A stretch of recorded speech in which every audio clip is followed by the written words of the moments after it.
दोस्तों एक सवाल आप लोग बहुत पूछते हो, क्या इतने दिनों में जेआईबी हो पाएगा या इतने दिनों में सीआईबी हो पाएगा। दोस्तों इससे पहले वीडियो में आगे बढ़े तो आप सभी से रिक्वेस्ट है, नीचे जो डिस्क्रिप्शन में मोबाइल एप्लीकेशन का लिंक दिया हुआ जिसमें आपको फ्री क्लासेस के कैप्सूल वीडियोस के नोटिफिकेशंस मिल जाते हैं। साथ साथ में जो लेटेस्ट ऑफर चल रहा है क्रैश कोर्स 2999 का, पूरा कोर्स जो हमारा 3999 का, जो 3999 वाला कोर्स है उसमें अब आपको नेक्स्ट एग्जाम तक की वैलिडिटी भी मिल जाएगी।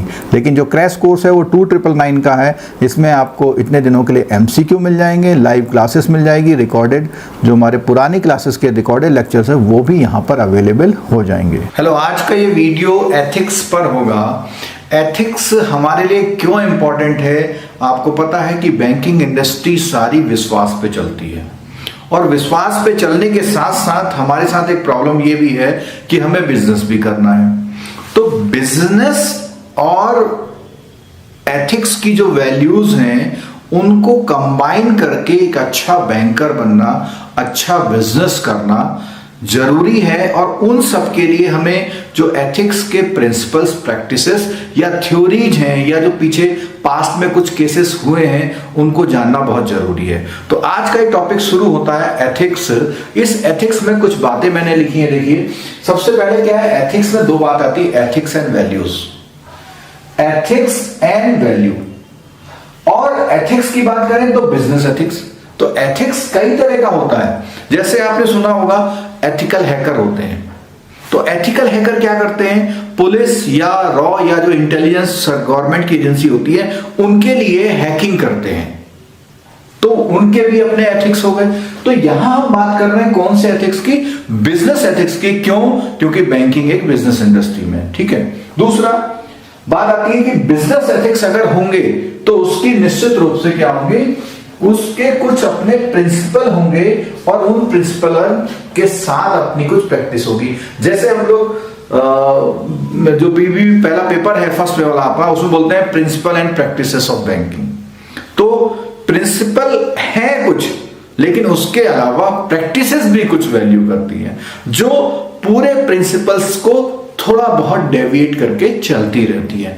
तो ऐसे ही बात यहां पर आ रही है। यहां बात आ रही है प्रिंसिपल और and practices of business ethics. ठीक हो गया। अगर हम प्रिंसिपल की बात करें तो प्रिंसिपल में सबसे जरूरी आता है बैंकिंग की प्रिंसिपल्स ऑफ एथिक्स। वो क्या है? ट्रस्टवर्दीनेस। ये जो ऑनलाइन इंटरेक्टिव क्लासेस हैं उनको आप स्क्रीन पर देख सकते हैं और स्क्रीन पर आप जैसा कि देख पा रहे हैं जेआईबी इनिशियल ऑफर में 3999 का और सीआईबी 4999 का मिल रहा है। इन कोर्सेस के साथ अगर आप जेआईबी के एस्पायरेंट्स हैं तो तूर सर का एक्सक्लूसिवली एमसीक्यू पैकेज आपको जेआईबी के साथ मिलने वाला है। और अगर आप सीआईबी के एस्पायरेंट्स हैं तो सीआईबी में आपको एमसीक्यू के साथ केस स्टडी भी मिलने वाली है। और अगर आप सर के एक्सक्लूसिव वीडियो कोर्स लेना चाहते हैं तो वो भी आपको सेपरेटली अवेलेबल है, वो भी डिस्काउंटेड रेट पर अवेलेबल है, इस पैकेज में इंक्लूडेड नहीं है। अगर आप सर के एक्सक्लूसिवली रिकॉर्डेड वीडियो लेक्चर लेना चाहते हैं तो वो इस पैकेज में अवेलेबल नहीं है, उसको आपको अलग से बाय करना पड़ेगा और उसके लिए भी जो लिंक है नीचे डिस्क्रिप्शन बॉक्स में दिया गया है। दोस्तों ये जो क्लासेस है हमारी वो ऑनलाइन इंटरेक्टिव मोड में होंगी, उनके रिकॉर्डेड वीडियोस आपको मिलेंगे, उसके साथ एमसीक्यू केस स्टडी जैसा भी अवेलेबल है वो मिलेगा, प्लस एग्जाम टाइम में मैराथन क्लासेस मिलेंगी। और ये हमारी टीम है ये जो आपको पूरे कोर्स को अवेलेबल कराएगी, पूरे कोर्स को कंप्लीट कराएगी, जिससे आपका जेआईबी या सीआईबी एक ही सिंगल अटेम्प्ट में हो पाए। ट्रस्टवर्दीनेस क्यों है? क्योंकि बैंक में कोई कस्टमर अगर पैसा जमा करके आता है तो उसका आप पर विश्वास है और वो विश्वास आपको पैदा करना है, यानी ट्रस्टवर्दीनेस होनी चाहिए। तो सबसे पहले बिजनेस एथिक्स के प्रिंसिपल में एक पॉइंट निकल के आया, वो है बिजनेस क्या की प्रिंसिपल्स ऑफ एथिक्स, ट्रस्टवर्दीनेस। ठीक है। उन सब के अलावा एक बैंकिंग इंडस्ट्री में 3 क्वालिटी आप में होनी चाहिए। आप ऑनेस्ट होने चाहिए, ऑनेस्ट के साथ रेस्पॉन्सिबल होने चाहिए और इन सब के साथ आप में लीडरशिप की क्वालिटी होनी चाहिए। तो इस टॉपिक को हम आगे बढ़ाते चलेंगे। आगे आइए देखते हैं business ethics and business value. इन दोनों में एक फर्क है, वो फर्क हम आपको बता रहे हैं। इसमें जो बिजनेस वैल्यू है, बिजनेस वैल्यू में core principle standard for doing business. एक बिजनेस को करने के लिए क्या हमारे प्रिंसिपल और स्टैंडर्ड यानी मानक होने चाहिए, यह है वैल्यू पे। सेकंड बात होता है इट सम्स अप, यानी ये सब कुछ मिला के बताता है क्या कि what your business stand for, कि आपका बिजनेस क्या है, व्हाट मेक्स इट स्पेशल, और आपके बिजनेस में क्या खास है। एक तो आपका बिजनेस क्या है और आपके बिजनेस में क्या खास है, इस चीज को पूरा समराइज करता है आपके बिजनेस की वैल्यू। तो वैल्यू एक तरह से आप ये समझ लीजिए कि आपका बिजनेस अच्छा या बुरा, जैसे ह्यूमन वैल्यूज होती है, जैसे मोरल एजुकेशन, तो मोरल क्या है, एक ह्यूमन वैल्यू है, ठीक है। इसी तरह क्या है, बिजनेस वैल्यू की तरह ही बिजनेस एथिक्स है, लेकिन एक जो बहुत छोटा सा फर्क है वो फर्क समझ लीजिए। बिजनेस एथिक्स में क्या है, पीपल डिटरमाइन, यानी लोग डिटरमाइन करते हैं क्या क्या सही है और क्या गलत है, एथिकल और अनएथिकल, यानी लोगों के ऐसा डिसाइड करने की वजह से आप इन्फ्लुएंस होते हैं। अगर लोग कंप्लेंट कर रहे हैं तो इसका मतलब आपका कुछ गड़बड़ है, और हो सकता है वो कंप्लेंट गलत कर रहे हो, जैसे कि जनता जो होती है वो चाहती है कि प्रोडक्ट का प्राइस क्या हो जाए, बहुत कम हो जाए या फ्री में मिलने लग जाए, तो ऐसा तो हो नहीं सकता। अब कहां तक आप उसको बियर कर सकते हैं, यानी इनके जो डिसीजन है जनता के, वो राइट और रॉन्ग तो है, उन राइट और रॉन्ग बिजनेस उनके डिसीजन के आधार पर आपको अपने स्टैंडर्ड तय करने होते हैं। तो बिजनेस एथिक्स में क्या बोला, एक तो लोग जो सोच रहे हैं उसके अकॉर्डिंग हम क्या कर रहे हैं, ये तो वैल्यू में तो हमारे प्रिंसिपल हो गए, हम ऐसा काम करेंगे, लेकिन वो पब्लिक उसको पसंद करेगी या नहीं करेगी, पब्लिक उसके बारे में क्या ओपिनियन देगी, उसको सही गलत वो कर सकती है, उसको हमें मानना है या नहीं मानना वो भी फिर हम पे डिपेंड करेगा। फिर एक बात और है, एस्टैब्लिश प्रिंसिपल। तो बिजनेस एथिक्स क्या होंगे, इन सबको देखते हुए आपने अपने प्रिंसिपल और स्टैंडर्ड क्या फिक्स करें, यानी आपको कुछ ना कुछ तो फिक्स करना पड़ेगा। पब्लिक कुछ भी कहते रहे, एप्पल का आईफोन है, पब्लिक सोचे कि 20,000 में मिल जाए 60,000 का फोन, लेकिन ये कंपनी को देखना है, तो कहां तक वो बैलेंस बना पाती है कंपनी अपनी वैल्यूज, और बिजनेस एथिक्स होता है पब्लिक की तरफ से, वैल्यूज होती है अपनी, उन वैल्यूज को पब्लिक के स्टैंडर्ड या पब्लिक की सोच से कोऑर्डिनेट करके ऐसा प्रोडक्ट तैयार करना कि वो पब्लिक ये नहीं कह पाए कि ये गलत हो रहा है, और कहते भी है तो भी अगर आपकी मजबूरी है तो बिजनेस आप कर सकते हैं, ठीक है। और यही जो बिजनेस एथिक्स है वही क्या करते हैं, गवर्नमेंट को, या तो आप अपना उन्हीं बिजनेस एथिक्स के अकॉर्डिंग क्या बनेंगे, अपने प्रोडक्ट का डिजाइन बनाएंगे, ठीक है, और प्रोडक्ट के डिजाइन बनाने के साथ क्या होगा, मार्केट रेगुलेशन। मार्केट रेगुलेशन से मतलब क्या है कि पूरा जो मार्केट है कैसे रेगुलेट होता है। फिर political oversight in democratic society and global economy, यानी कि पॉलिटिकल सिनेरियो क्या है, तो कोई भी अगर सरकार है डेमोक्रेटिक, उसमें ऑटोक्रेटिक में नहीं, डेमोक्रेटिक में, कि पब्लिक क्या कह रही है, उनके एस्टैब्लिश प्रिंसिपल्स और स्टैंडर्ड के, इसको बोलते हैं गाइडेड बिहेवियर, यानी इन्हीं से क्या होता है, बिहेवियर गाइड होता है, किनसे, एथिक्स से। तो अभी क्लियर हो गया कि बिजनेस की जो वैल्यूज होती हैं वो अपने प्रोडक्ट अपनी कंपनी की होती हैं, उसका कोर प्रिंसिपल और स्टैंडर्ड होता है, वो कैसे काम करेगी, और वो जो काम करने का तरीका है आपका, उसको डिस्क्राइब करती है कि आपका बिजनेस का स्टैंड क्या बिजनेस करता है और क्या है आपको खास बनाता है, ये आपकी है। जब बात करते हैं बिजनेस एथिक्स की, तो इसमें लोग डिटरमाइन करते हैं कि आप सही हैं या गलत हैं, गलत भी हो सकते हैं, सही भी हो सकते हैं, उनकी सोच के अकॉर्डिंग। अगर कोई कहे कि नहीं इसका प्राइस बहुत कम कर दो, अब आपको डिसाइड करना, वो तुमने सोच लिया, गलत भी हो सकता है सही भी, आप क्या उसको एफोर्ड कर पाएंगे या नहीं कर पाएंगे। ऐसा मेलजोल करके, ऐसा कोऑर्डिनेट करके आपको प्रूव करना कि नहीं हम ठीक कर रहे हैं, एथिकल और अनएथिकल। और यही चीज इन्हीं वजह से इनको इंटरफेयर करती है, आपको प्रोडक्ट को सही से बनाना होता है, आपको मार्केट के रेगुलेशन के हिसाब से चलना होता है, और गवर्नमेंट जो है इसमें वो इंटरफेयर करती है पॉलिसी बनाने के लिए, और खासकर से कौन सी कंट्री में, डेमोक्रेटिक कंट्री में। ठीक है, क्लियर हो गया होगा आपको। इसको इस तरह से भी देखते हैं, देखिए ये दोनों बिजनेस एथिक्स को हमने यहाँ लिखा, वैल्यूज को यहाँ लिखा हुआ है। तो एथिक्स में बोलता है गाइडलाइंस फॉर कंडक्ट, यानी कंडक्ट आपका जो व्यवहार है उसके लिए गाइडलाइंस है, वो that address questions about morality, जो आपको क्वेश्चन मार्क में लाती कि ये मोरली ठीक है या नहीं है। तो इसका मतलब क्या हुआ कि एथिक्स आपको गाइड करते हैं, और एथिक्स मैंने अभी पहले बताया था, एथिक्स बाहर से आ रहे हैं, वैल्यू आपकी है, उन वैल्यू और जो बाहर लोग कह रहे हैं कि ये बिजनेस एथिक्स है, ऐसा होना चाहिए, उनका कॉम्बिनेशन आपको करना है।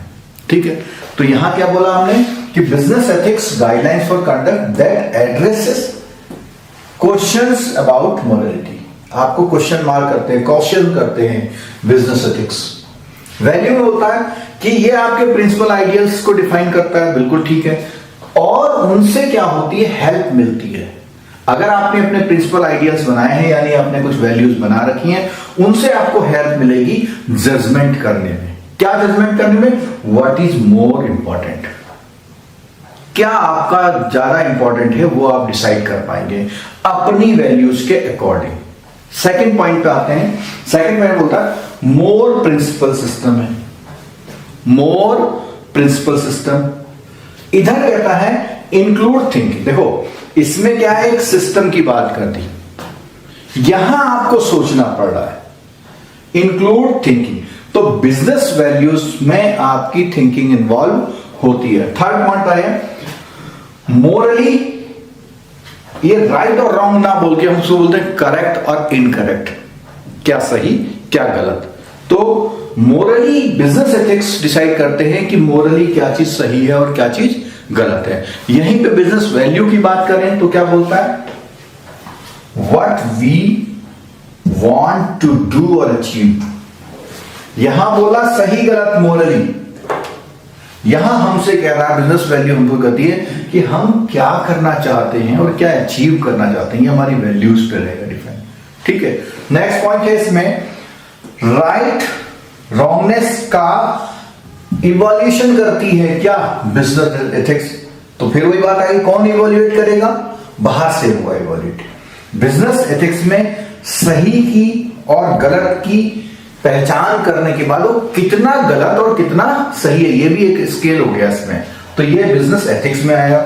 यहां कहता लेवल ऑफ सिग्निफिकेंस, तो बिजनेस वैल्यू में क्या है, लेवल ऑफ सिग्निफिकेंस, इसका कितना इंपॉर्टेंस है।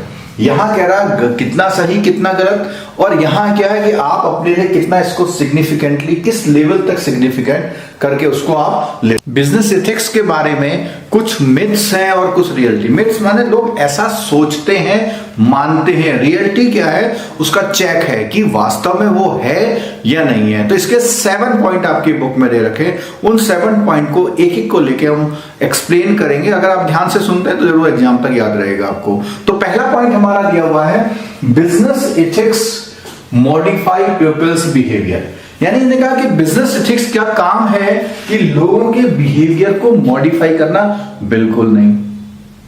ये लोगों के बिहेवियर को मॉडिफाई नहीं करता, ये सिर्फ मैनेज करता है।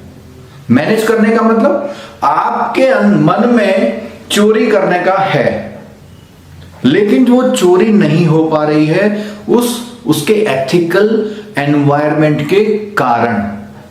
आपका मन करता है घूस लेने का, लेकिन वहां सिस्टम ऐसा बना हुआ है।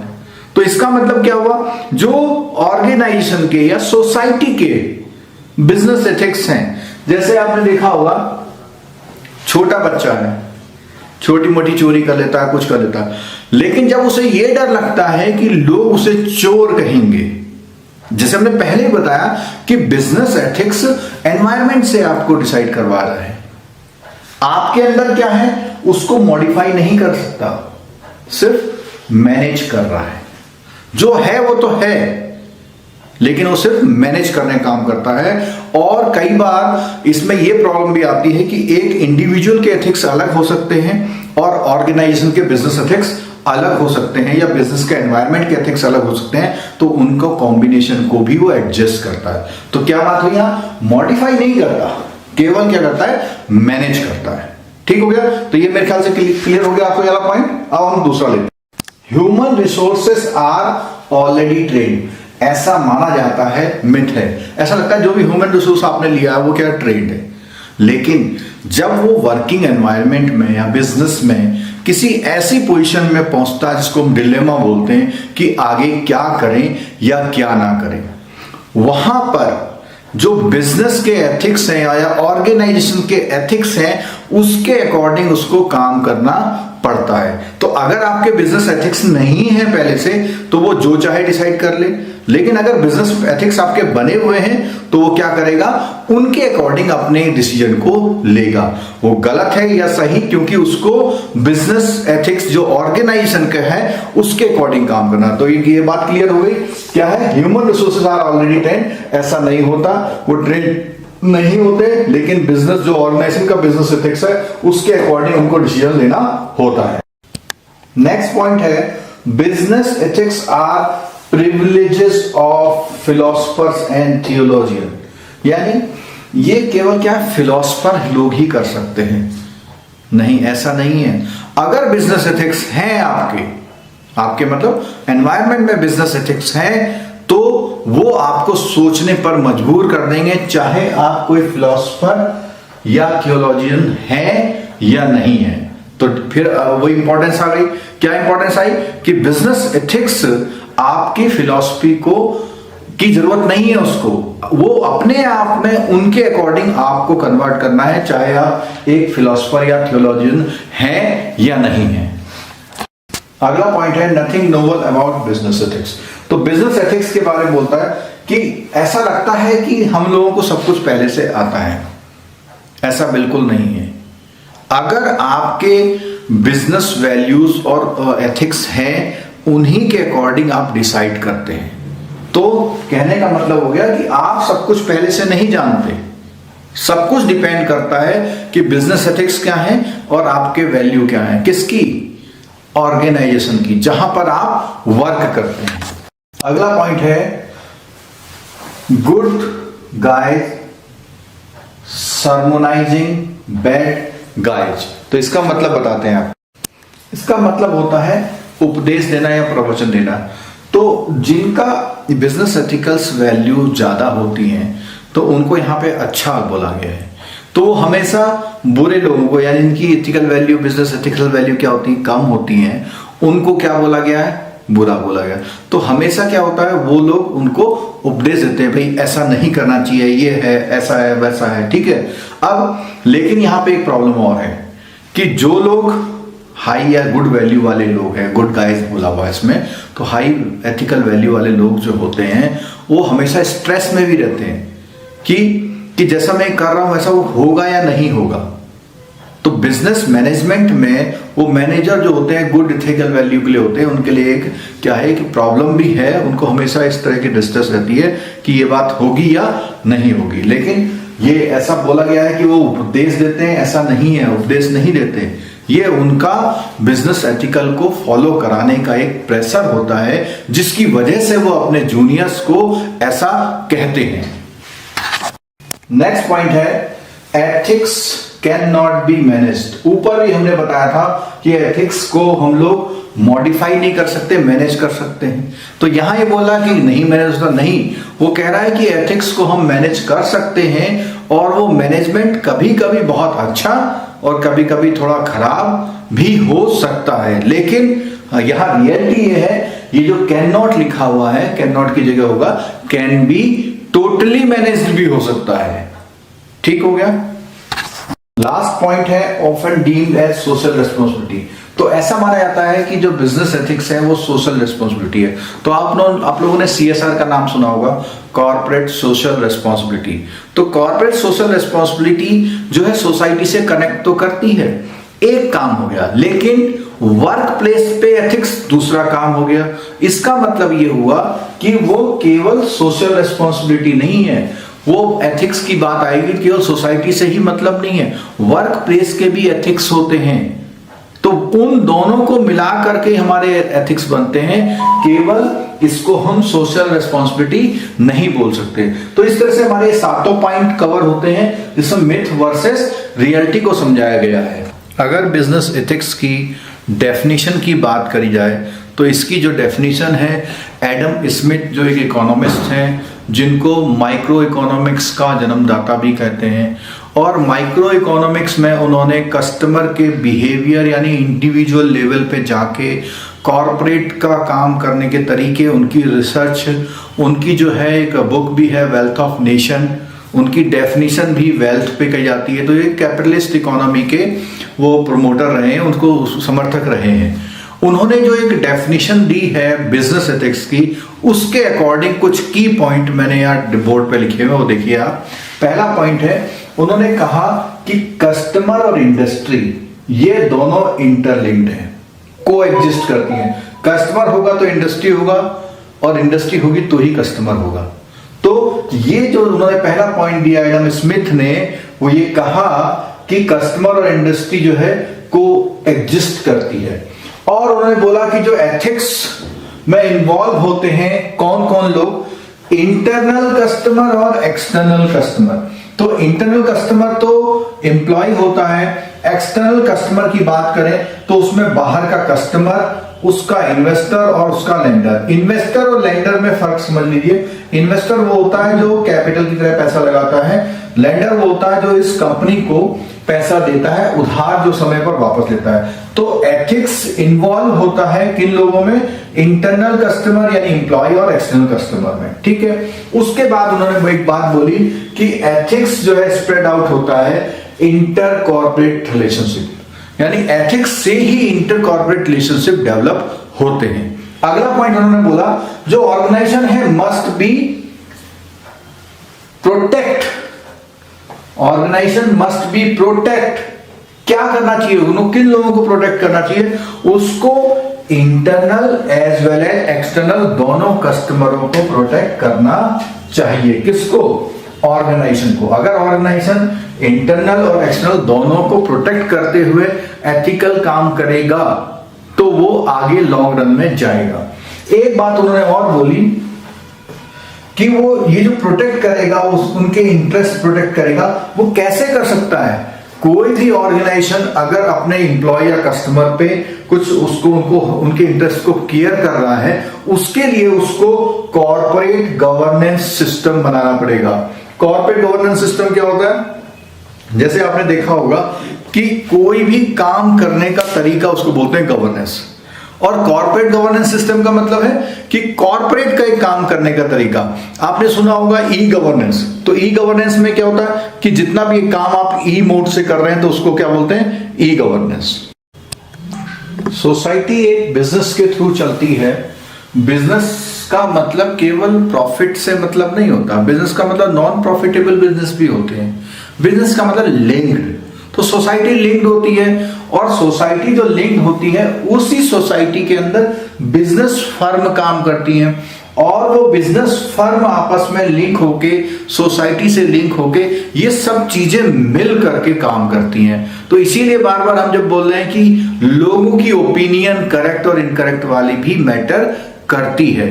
और उन्होंने बोला एडम स्मिथ साहब ने कि ये क्या करती है, अफेक्ट करती है डेली ह्यूमन लाइफ को। तो बिजनेस एथिक्स क्या करते हैं, डेली ह्यूमन लाइफ को भी अफेक्ट करते हैं। इसके अलावा बिजनेस ऑर्गेनाइजेशन के अपने क्या होते हैं, उनको मजबूरी हो जाती है नोशन और प्रिंसिपल्स बनाने की, इसलिए कि वो गुड और बैड वाली बात फिर आ गई यहां पर, ठीक है। आगे वो बोलते हैं कि एडम स्मिथ साहब बोलते हैं can not contain it's liability and disregard, मतलब जो बिजनेस एथिक्स को हम लोग लायबिलिटी की तरह नहीं ले सकते और ना ही हम उसको डिसरिगार्ड कर सकते हैं। तो ये हमको बिजनेस एथिक्स को लेना पड़ेगा, ठीक है। फॉर सक्सेसफुली फंक्शन, अगर कोई ऑर्गेनाइजेशन सक्सेसफुली फंक्शन करवाना चाहता है अपने आप को, तो उसको इंगेज करना पड़ेगा एथिकल डीलिंग्स में, और इस एथिकल डीलिंग्स के लिए के साथ साथ उसको अपने स्टैंडर्ड सेट करने पड़ेंगे।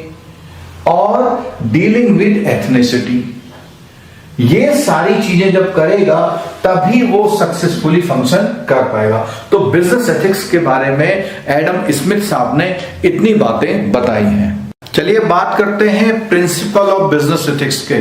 तो जो बिजनेस एथिक्स है किन प्रिंसिपल पर बेस्ड है उनके बारे में बात करते हैं। उससे पहले हम बेसिक बात ये करते हैं कि आज की तारीख में यानी आजकल का जो सिनेरियो है, कोई भी बिजनेस ऑर्गेनाइजेशन बिजनेस एथिक्स के बिना नहीं चल सकता, और खासकर से लॉन्ग रन में अगर जाना है तो बिल्कुल डेफिनेटली आपको इनको फॉलो करना पड़ेगा, नहीं तो आपके बिजनेस ऑर्गेनाइजेशन की जो रेपुटेशन है, जो पहचान बनी है, वो लॉन्ग रन में क्या हो जाएगी, खत्म हो जाएगी। और इसीलिए हर ऑर्गेनाइजेशन या हर बिजनेस को अपने एथिक्स के स्टैंडर्ड बनाने पड़ेंगे। तो हम इसको वन बाय वन एक एक पॉइंटों को आगे समझेंगे, पहले और इसके बारे में बात कर लेते हैं। बिजनेस एथिक्स जो होते हैं वो यूनिवर्सल है और हर ऑर्गेनाइजेशन के लिए जरूरी है अगर लॉन्ग रन में आपको जाना है तो। इवन जो छोटे छोटे ऑर्गेनाइजेशन होते हैं जब स्टार्ट होते हैं तभी भी अपना वो एक बिजनेस एथिक्स, बिजनेस के कुछ ऐसे रूल बनाते हैं कि हम ये नहीं करेंगे, वैसा नहीं करेंगे, ऐसे करके रूल्स बनाते हैं। और ये अगर हम बात करें तो इसमें एक बात और है, ये बोलता है जनरलिटी ऑफ स्टैंडर्ड। इसका मतलब है एक सामान्य तरह का सब लोगों के लिए जनरलाइज हो जाना पे बातों को, ठीक है।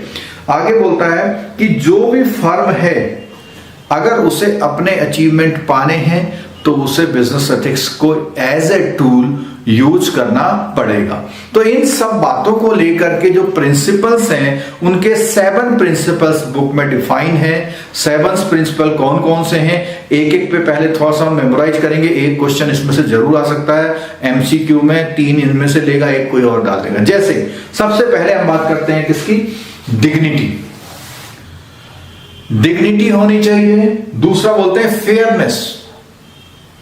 थर्ड बोलते हैं ऑनेस्टी। फोर्थ बोलते हैं ओपननेस। और फिफ्थ है इसमें रेपुटेशन ऑफ या गुडविल कह लीजिए आप। उसके बाद है प्रूडेंस और है कंसर्न फॉर अदर्स। ये 7 प्रिंसिपल्स हैं। इन प्रिंसिपल्स को हम एक एक करके उसमें जो भी इंपॉर्टेंट बातें हैं उनको लेकर के एक एक करके करेंगे। तो सबसे पहले हम बात करते हैं डिग्निटी की। जब बात करते हैं तो डिग्निटी में एम्प्लॉय, जिसको हमने इंटरनल बोला था, और कस्टमर और एक्सटर्नल दोनों के पॉइंट ऑफ व्यू से। तो अगर आप एम्प्लॉय के बात कर रहे हैं, एम्प्लॉयमेंट की बात कर रहे हैं, एम्प्लॉयड करने की बात कर रहे हैं, तो आप सबको अटमोस्ट रेस्पेक्ट से देखेंगे। ये भी बिजनेस एथिक्स का एक पार्ट है। दूसरा, आप उनको एज ए मीन्स ना देख के, ये बोला ना, ट्रीट एज एंड्स। आप ऐसे नहीं देखेंगे कि मीन्स टू एन एंड, आप उनको एक एंड्स की तरह दे रहे हैं। एंड्स माने होती है चाहत, इच्छाएं, ठीक है, आप उस, ठीक है। दूसरा क्या है, क्योंकि यहां ये बोला है rather than as a means. Means माने होते हैं साधन। आप उनको साधन की तरह नहीं देखेंगे। आप ये नहीं सोचेंगे ये मेरे लिए रिसोर्सेस है, आप उनको एक एंड्स की तरह देखेंगे, ठीक है। अच्छा, यानी आपको उनकी जरूरत है। आगे बोलता है प्रोफेशनल रेस्पेक्ट और कर्टसी एम्प्लॉयड मामले में होनी चाहिए। और ये जो कर्टसी है ये आपके डिग्निटी का मेन एलिमेंट है। ये क्वेश्चन पूछा जा सकता है आपसे। डिग्निटी का जो मेन एलिमेंट वो क्या है, कर्टसी टुवर्ड्स योर एम्प्लॉय और टुवर्ड्स योर कस्टमर। तो कस्टमर में अब बात है, कस्टमर की जब आप बात करें, यहां तो ये ट्रीटिंग की बात आई कि आप उसको कैसे ले रहे हैं। आप उसको एज एंड्स लेंगे, ना कि ए मीन्स टू एन एंड लेंगे। और अगर कस्टमर की बात करें तो कस्टमर से आपको प्रॉफिट तो बनाना है, ठीक हो गई बात, लेकिन प्रॉफिट बनाने के साथ साथ आपको उसके इंटरेस्ट का भी ध्यान रखना। उसको जो देना है वो मिलना भी चाहिए। आप प्रॉफिट बनाइए कोई बात नहीं, लेकिन उसको जो चाहिए वो उसको मिलना चाहिए। और आखिरी बात उसमें है डिग्निटी में कि गुड मैनर और एथिकल बिहेवियर। अभी तक एथिक्स से एथिक्स बात आई, तो एथिकल बिहेवियर भी आ गया कि आपको अपने उन कस्टमर या अपने उन एम्प्लॉय से किस तरह का बिहेवियर करना है, जिसको हम एथिकल का मतलब वही अगेन फिर बात आ गई, उसके अपने कुछ प्रिंसिपल हैं और उसके कुछ अपने स्टैंडर्ड हैं। सेकंड पार्ट की अगर हम बात करें तो बात होती है फेयरनेस की। अब ये फेयरनेस से मतलब है कि आप कितना फेयर काम कर रहे हैं, कहते हैं ना। तो फेयरनेस टुवर्ड्स क्या होती है, आप कंसर्न दिखाएं, डिस्प्ले ऑफ कंसर्न दिखाएं। कैसे दिखा सकते हैं आप? अपने एक्शन से दिखा सकते हैं, अपने प्रोसेस से दिखा सकते हैं और अपने कॉन्सिक्वेंसेस से दिखा सकते हैं अपनी फेयरनेस। लेकिन ये तीनों चीजें क्या होनी चाहिए? मोरली राइट होनी चाहिए, ऑनरेबल होनी चाहिए और इक्विटेबल। इक्विटेबल का मतलब हिस्सेदारी, बराबरी के हिसाब से होनी चाहिए। तो तीनों मोरली राइट, ऑनरेबल और इक्विटेबल के को मेंटेन रखते हुए आपको क्या करना है? अपने आप का डिस्प्ले ऑफ कंसर्न करना है। कैसे करना है? एक्शन से, प्रोसेस से या कॉन्सिक्वेंसेस से। और इससे क्या होता है, अगर आप फेयरनेस करेंगे तो ये इस्टेब्लिश करती है मोरल स्टैंडर्ड फॉर डिसीजन के लिए। फेयरनेस इस्टेब्लिश करती है मोरल स्टैंडर्ड फॉर डिसीजन से। लेकिन इसका एक दूसरा पहलू भी है। अगर आप फेयरनेस से काम करते हैं और पावर में हैं, तो पावर में एक डर आता है, वो डर आता है मिसयूज करने का। तो आप ये ध्यान रखें, अगर आप फेयरनेस से काम भी कर रहे हैं तो पावर का मिसयूज नहीं होना चाहिए। फेयरनेस में ही इक्वल डिस्ट्रीब्यूशन ऑफ जस्टिस की बात भी आती है। तो उसमें जैसे हमने डिग्निटी में बोला सबको एक जैसा ट्रीट करो, तो यहां पे ट्रीट के अलावा एक जस्टिस की बात आ गई। ठीक है, फेयरनेस में क्या है? इक्वल डिस्ट्रीब्यूशन ऑफ जस्टिस है। ट्रीट ऑल इक्वली, सबको इक्वल ट्रीट करिए। लेकिन ये इक्वली ट्रीट करने में फिर तीन एस्पेक्ट आते हैं। वो एस्पेक्ट देखिए बहुत ही इंटरेस्टिंग है। सबसे पहला है इक्वल शेयर वाला। इक्वल शेयर में होता है सिंपल इक्वलिटी। सिंपल इक्वलिटी कर रहे हैं तो आप इक्वल शेयर कर रहे हैं। अब क्या हुआ? आपने क्या कहा? किसका कॉमर्शियल वर्क या कॉमर्शियल इन्वॉल्वमेंट जिसका ज्यादा है उसके अकॉर्डिंग करा, तो उसको बोलते हैं कॉमर्शियल इक्वलिटी। भाई जिसने कोई पार्टनर्स ने 2 लाख लगाए, किसी ने 10 लाख लगाए, तो उसके अकॉर्डिंग आप डिस्ट्रीब्यूशन कर रहे हैं तो आपका आता है, उसको बोलते हैं कॉमर्शियल इक्वलिटी। अब सिंपल और कॉमर्शियल के बाद भी एक आती है सोशल इक्वलिटी। चाहे उसने पैसे कम लगाए, चाहे उसने काम कम किया, उसका स्किल उतना नहीं था, लेकिन फिर भी आप उसको दो क्योंकि उसकी नीड है। अगर मैं बात करूं आजकल के समय में एक जैसे रिजर्वेशन का एक बहुत मुद्दा बनता है, तो अगर आप कंपेयर करना चाहें तो रिजर्वेशन इस कैटेगरी में आता है, क्योंकि रिजर्वेशन बेस्ड ऑन क्या है? सोशल पे है। सोशल पे रिजर्वेशन है तो ये उनकी नीड है, उस ग्रुप की नीड के अकॉर्डिंग है। लेकिन अब वही एंटी रिजर्वेशन में जब बात आती है तो बात आती है किसकी बात आती है? सिंपल इक्विलिटी की आती है। क्या सिंपल इक्विलिटी की बात आ रही है? सिंपल भैया जिसने ज्यादा वो सबको बराबर हिस्सा मिलना चाहिए, चाहे वो कोई भी हो। अब आती है कॉमर्शियल में, तो कॉमर्शियल इक्विलिटी में जो अच्छा करके आए उसको नौकरी दे दो। ठीक है, तो ये रिजर्वेशन से आपको समझ में आ रहा है कि इक्विलिटी का जो प्रिंसिपल है वो इस तरह से आपको समझ में आता है। और ये फेयरनेस समझ है कोई ऐसा गलत काम नहीं करना जो बिल्कुल साफ सुथरा दिखे, रूल्स रेगुलेशन के अकॉर्डिंग हो, लोगों को सही दिखे। और इसमें क्या है? जस्टिस वाला पॉइंट आता है।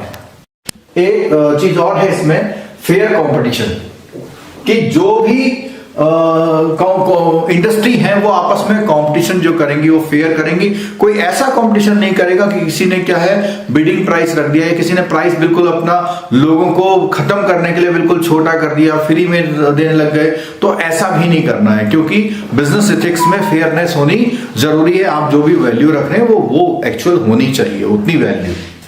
थर्ड पार्ट आता है इसका प्रिंसिपल ऑफ बिजनेस एथिक्स का, ऑनेस्टी। तो ऑनेस्टी जो एक आमतौर पर हम लोग जानते हैं, उस ऑनेस्टी में एक खास बात क्या है कि being truthful and straight forward individual level पे या नॉट एज पर सिचुएशन। इसका मतलब ये हुआ कि आप व्यक्तिगत रूप से ऑनेस्ट हो, सिचुएशन के हिसाब से नहीं हो। आप अगर ऑनेस्ट हैं तो सिचुएशन के हिसाब से आपको डिसऑनेस्टी में नहीं आना है। मौका मिल गया, ठीक है, पावर में हैं आप, तो वो चीज नहीं करनी है। ठीक, और उसके अलावा ये जो ऑनेस्टी है वो लिंक्ड होती है इंटीग्रिटी से। तो इंटीग्रिटी डाउटफुल होना कहते हैं, यानी डिसऑनेस्ट हो जाना। तो ये जो ऑनेस्टी है ये लिंक्ड है किससे? इंटीग्रिटी से, और ये इंटीग्रिटी उसकी कभी टूटनी नहीं चाहिए कि कोई सिचुएशन है उसमें उसकी इंटीग्रिटी डाउटफुल हो गई, कोई सिचुएशन है उसमें नहीं हुई। तो यही बात आ रही है, फिर अगेन बात आ रही है कि not as per situation, in all situation the person should be honest by integrity. ठीक है, ऑलवेज रिवार्डेड। बिजनेस में कहा गया है अगर आप ऑनेस्टली बिजनेस करते हैं तो आप हमेशा रिवार्डेड होते हैं, आपको उसका जो है बेटर रिजल्ट फ्यूचर में जरूर मिलते हैं। अगली बात आती है कि वो ऑनेस्टी दिखाने के लिए हम क्या क्या कर सकते हैं, हम पब्लिक के लिए क्या कर सकते हैं। अगर आपको ऑनेस्टी दिखानी है तो उसके साथ साथ आपको अपने रिजल्ट को पब्लिश करने भी ऑनेस्टी दिखानी है। जैसे आपको पता होगा कि सत्यम वगैरह केस हुआ था, उन्होंने कुछ चीज गलत दिखा दी थी, और उसके अलावा जो आप टैक्स रिटर्न की फाइलिंग है वो प्रॉपर कर रहे हैं, उसके अलावा आप अपने प्रोडक्ट की या गुड्स या सर्विसेज की मार्केटिंग प्रॉपर कर रहे हैं। इन सब चीजों में भी आपको ऑनेस्टी दिखानी, केवल एक काम में ऑनेस्टी नहीं दिखानी है, इन सारी चीजों में ऑनेस्टी दिखानी है, इन ऑल सिचुएशन दिखानी है। वही आपकी इंटीग्रिटी को शो करता है। ऑनेस्टी का मतलब है आपको प्लेज करनी है। प्लेज दो लोगों के लिए करनी है, कस्टमर के लिए करनी है और इन्वेस्टर के लिए करनी है। कस्टमर के लिए क्या करना है, good quality goods and services product आप प्रोवाइड कराएंगे, ये आपकी प्लेज होनी चाहिए टुवर्ड्स कस्टमर। और टुवर्ड्स इन्वेस्टर आपकी होनी चाहिए जो भी रिपोर्टिंग अर्निंग की हो रही है वो ट्रूथफुली इन्वेस्टर को रिपोर्ट हो। अगर रिपोर्ट सही हो रही है तो इन्वेस्टर आप पे विश्वास करेगा और फंडिंग देगा। कस्टमर आपका गुड क्वालिटी के प्रोडक्ट को देख रहा है, पसंद कर रहा है तो और परचेज करेगा, और ये कुल मिला के लॉन्ग रन में एक बहुत बड़ा रिजल्ट देती है। उसके साथ ऑनेस्ट प्रैक्टिसेस अगर आप करते हैं तो आपके जो एम्प्लॉय होते हैं वो भी इंस्पायर होते हैं और वो वर्किंग टुगेदर, यानी कि वो भी कंपनी को अपना समझते हैं, बढ़िया से काम करते हैं। इस तरह ये विन विन सिचुएशन होती है सबके लिए। इसमें एक पॉइंट और है कि अगर आप ऐसा नहीं करते हैं तो नेगेटिव इंपैक्ट आएगा और आपके बिजनेस को लॉन्ग रन में वो इफेक्ट करेगा और नुकसान हो सकता है आपका इसमें। अगला पॉइंट है ओपननेस। ओपननेस की अगर बात करें तो not concealed even bad things, यानी आपके जो भी आपको बताना है, चाहे वो खराब हो या अच्छा हो, या खराब भी हो तो भी आपको वो फिगर्स या जो भी चीजें आपको अपनी बतानी चाहिए। ये भी बिजनेस एथिक्स का एक इंपॉर्टेंट पार्ट है। और उसके बाद आता है गुडविल। देखिए, रेपुटेशन एंड गुडविल, तो रेपुटेशन और गुडविल कैसे बनेगी, जब आप अच्छा काम करेंगे तभी बनेगी। और क्या है मोस्ट इंपॉर्टेंट है अगर बिजनेस एथिक्स की बात करें तो इसमें क्या है, अगर आपकी रेपुटेशन और गुडविल डाउन हो गई तो उसको रीबिल्ड करना बहुत डिफिकल्ट होता है। एक पॉइंट तो ये हो गया। दूसरी बात कहता है नॉट इन्वॉल्व टू इंपेयर, ऐसा कोई भी काम नहीं करें जिससे आपके बिजनेस ब्रांड की रेपुटेशन या गुडविल को धक्का लगे या उसमें कोई नेगेटिव इंपैक्ट हो या उसमें इंपेयरमेंट हो। ठीक है, उसके बाद बात करते हैं, ये हेल्प करता है इन रिजॉल्विंग प्रॉब्लम्स। कई बार रेपुटेशन और गुडविल से अगर आपकी अच्छी है तो आपकी कई प्रॉब्लम्स इससे रिजॉल्व हो जाती हैं। अगला पॉइंट आता है प्रूडेंस। देखिए, प्रूडेंस जो वर्ड है इसका मतलब होता है सही डिसीजन लेना। और सही डिसीजन जो लेना है आपको, वो सही डिसीजन तभी आप ले सकते हैं जिसमें आपके पास पहले से नॉलेज हो और नॉलेज के साथ आपका जो है उसके साथ आपका एक्सपीरियंस हो। तो नॉलेज प्लस एक्सपीरियंस मिलाएंगे तो ही आप सही डिसीजन ले पाएंगे, जो कि ग्रेजुअली समय समय पर बढ़ते रहने से आता है। ठीक है, और एवरी एस्पेक्ट पे डिसीजन, ये केवल एक एस्पेक्ट पे नहीं, सारे एस्पेक्ट पे अच्छे डिसीजन लेना प्रूडेंस कहलाता है। और वो बिजनेस एथिक्स का एक पार्ट होता है। उसमें क्या है, हायरिंग, प्रोडक्ट और इन्वेंट्री मेंटेनेंस वगैरह वगैरह सारी एक्टिविटी आती है। अब आखिरी जो 7th वाला आपका है, जो कंसर्न फॉर अदर्स वाला है, उसमें क्या बात आती है, देखिए उसमें क्या है कि सोसाइटी से ही बिजनेस बनता है, यानी business is the integral part of the society. अगर सोसाइटी का पार्ट है तो हमें सोसाइटी के बारे में सोचना है। सबसे पहली बात सोशल रिस्पॉन्सिबिलिटी। सोशल रेस्पॉन्सिबिलिटी में आपके इंटरनल और एक्सटर्नल दोनों लोग आते हैं, यानी आपका स्टाफ भी आता है और कस्टमर भी आता है। तो इसका मतलब ये हुआ सोसाइटी का ध्यान रखना है और क्या बोलता है, बेटर क्वालिटी ऑफ लाइफ देने के लिए प्रॉमिस करना है, उसके साथ साथ प्रॉफिट हो और ये चीजें हों। तो इस तरह से ये 7 प्रिंसिपल थे। एक रैपअप देखते हैं। पहला है डिग्निटी, फेयरनेस, के बाद ऑनेस्टी, ओपननेस, गुडविल और आपका रेपुटेशन, प्रूडेंस और कंसर्न फॉर अदर्स। तो अभी आपने देखा कि एथिक्स में ऐसा लगता था बस सही से व्यापार करना, लेकिन वो सही से व्यापार करने में 7 प्रिंसिपल हमको फॉलो करने पड़ते हैं, तभी हम एक बिजनेस एथिक्स के प्रिंसिपल को फॉलो कर रहे हैं और उसके बाद हम अच्छा बिजनेस कर सकते हैं। उसके हमने सारे चीजें एक एक 1 बाय 1 करके देख ली। अगला वीडियो जो है आप जरूर देखिएगा। इस तरह से वीडियो की सीरीज आगे बढ़ती जाएगी। अगर आपको ये वीडियो अच्छा लगा है तो सब्सक्राइब, लाइक और जो उसमें बेल आइकन है वो दबाइए। अपने फ्रेंड्स को शेयर जरूर कीजिएगा। Thank you very much.